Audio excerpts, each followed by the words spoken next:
y nos vamos a comunicar, tal como habíamos anticipado antes del primer tema musical, con Facundo Jaime, que es jefe de prensa del Observatorio de Secaitra. Facundo, un gusto saludarte, bienvenido, buenas tardes, ¿cómo estás? Hola, buenas tardes, Hugo. Antes que nada, déjame desearte de todo corazón que hayas tenido un muy buen, feliz cierre de año y que tengas un mejor comienzo de este.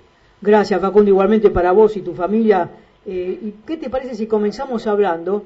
Porque en Argentina mucho se habla del tema de el consumo de alcohol. Cuando hablamos de pandemia, hoy la pandemia parece que exclusivamente pasa por la pandemia del COVID, pero en realidad en Argentina hay otras pandemias, por ejemplo, como alguna vez hablamos con vos, los siniestros viales y también el consumo de alcohol y drogas, ¿no? Y muchas veces ese consumo excesivo de alcohol termina originando graves siniestros viales, ¿no? Y ustedes sí, estuvieron trabajando.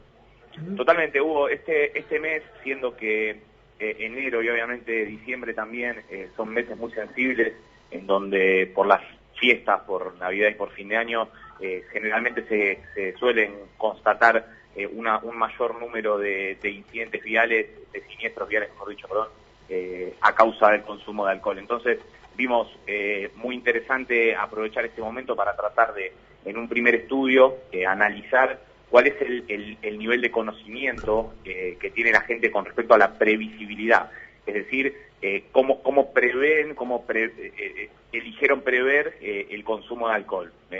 Ya te adelanto, Hugo, los resultados arrojaron que en gran medida la gente optó por el conductor designado para evitar siniestros viales. Y un segundo estudio en donde tratamos de conocer qué opina la ciudadanía con respecto al abuso de alcohol en estas fiestas por el resto de la ciudadanía, que también te adelanto que tuvo resultados concluyentes en donde el 95% de los encuestados consideró que el consumo de alcohol era totalmente excesivo en estas fiestas. Facundo, ese estudio habla de la cantidad de gente, un porcentaje, que consuma alcohol o que estaba alcoholizada al momento de conducir. No, a ver, la realidad es que para saber esas estadísticas tendríamos que esperar estas primeras semanas del año, en donde seguramente los entes nacionales van a arrojar las estadísticas del 2020. El estudio trata de ahondar en qué es lo que piensa el argentino. ¿Qué quiero decir con esto, Hugo? Si yo, por ejemplo, en Navidad iba a manejar, nosotros le consultamos a esa persona si piensa que el resto de la ciudadanía va a abusar del uso de alcohol. Entonces, de alguna manera tratamos de sacar una radiografía de lo que opina el encuestado del resto de la ciudadanía. Claro, esto me hace acordar, por ejemplo, hablando del COVID, un tema tan latente como en el mundo, que la gente sabe que se puede contagiar, pero por ejemplo sale, se junta y no usa barbijo, sabe, pero no hace nada para evitarlo, ¿no? Sí, totalmente. Yo Hugo, también, hasta en los estudios en donde por ahí los números son realmente desfavorables y denotan que hay que hacer un trabajo sobre toda la ciudadanía y tratar de generar conciencia sobre las consecuencias que tiene el abuso del alcohol, yo trato también de verle otra beta. ¿Qué quiero decir? Si nosotros al 95% de los encuestados que consultamos nos ha dicho que en época de fiestas sabe que el argentino promedio se excede en el uso del alcohol y en el abuso de alcohol, perdón, y luego maneja, eso quiere decir que este 95% de personas tuvo ciertas precauciones en esas fechas a sabiendas que el resto de los intervinientes en la seguridad vial, es decir, el resto de los conductores, podía tener algún tipo de exceso en alcohol. Entonces, ojo, que sí es negativo, pero también si tratamos de analizar el pensamiento del encuestado, el encuestado posiblemente en las fiestas haya tenido 10 alertas más en su cabeza y en sus sentidos para tratar de evitar cualquier tipo de siniestro, por más que no tuviese que ver con una conducta suya, con una conducta propia, ¿no? Claro, me parece que en esta fiesta hubo un poco más de cuidado, por lo menos a mí me tocó salir después de las 12 y vi que la gente conducía con más precaución. Facundo, un tema que también está íntimamente relacionado es la publicidad que se hace en los medios masivos. Hay algunos canales de noticias que tienen 4 o 5 publicidades dedicadas únicamente al alcohol, promocionando distintos tipos de bebidas alcohólicas, y en Argentina me parece que no está legislado. Se me ocurre, por ejemplo, cuando uno compra un paquete de cigarrillos, en el atado tiene una inscripción que dice que consumir el cigarrillo o fumar es altamente perjudicial para la salud. En el caso del alcohol no lo dice, y además se publicita el alcohol durante cualquier horario, es decir, tal vez tendría que también trabajarse sobre ese tema, ¿no?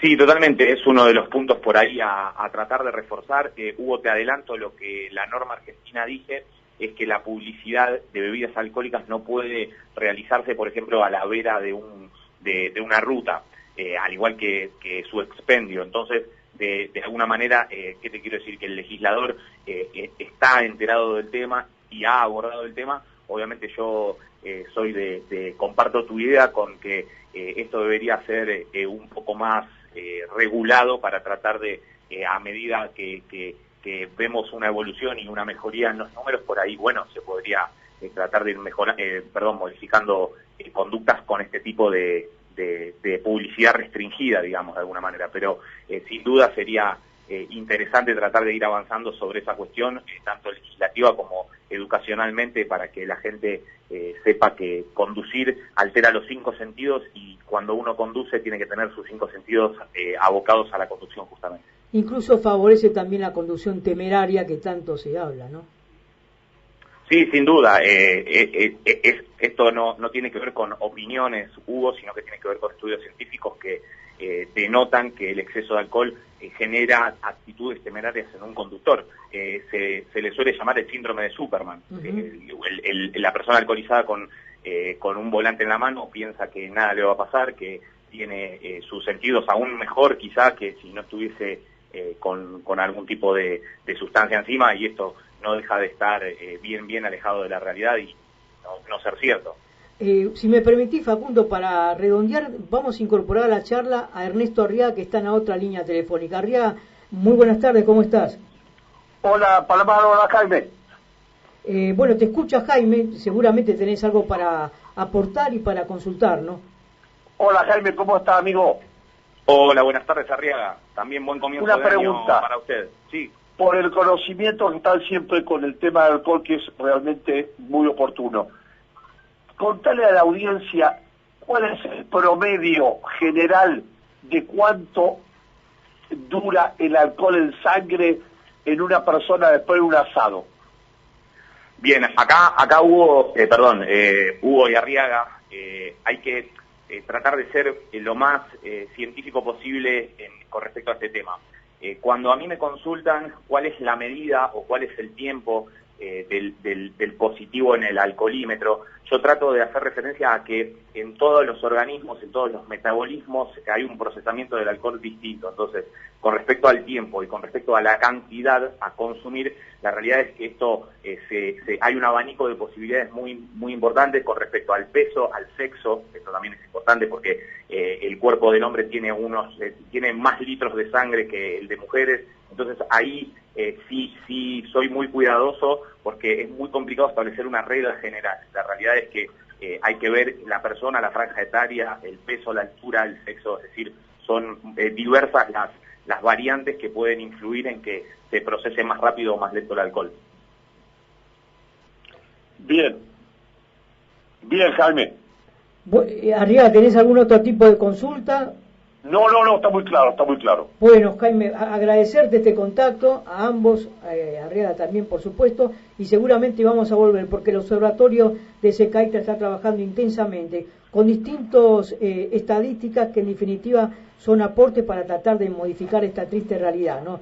La cantidad de siniestros viales de la gente que fallece, que como siempre decimos, en un gran porcentaje evitable, ¿no?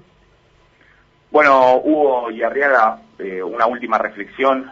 Recordemos que los máximos tolerados de alcohol en sangre son 0,5 en el común, 0 absoluto para los profesionales y 0,2 para motociclistas, pero acá el mensaje tiene que tender a ser que si vamos a conducir hay que tratar de no manejar, no hay que tratar de andar calculando y viendo si tomo un poquito más o un poquito menos para tratar de burlar el alcoholímetro. Acá la realidad es que hay que tener la conciencia suficiente para entender que si bebemos ponemos en riesgo la vida propia, la de nuestros seres queridos y también la de el resto de los intervinientes en la seguridad vial. Así es, y como bien dijiste en un momento de la charla, si consume alcohol, bueno, buscar un conductor designado, ¿no? Sin duda, Hugo. Facundo, Jaime, jefe de prensa del Observatorio de SECAITRA, gracias por esta charla y hasta cualquier momento. A ustedes, gran saludo.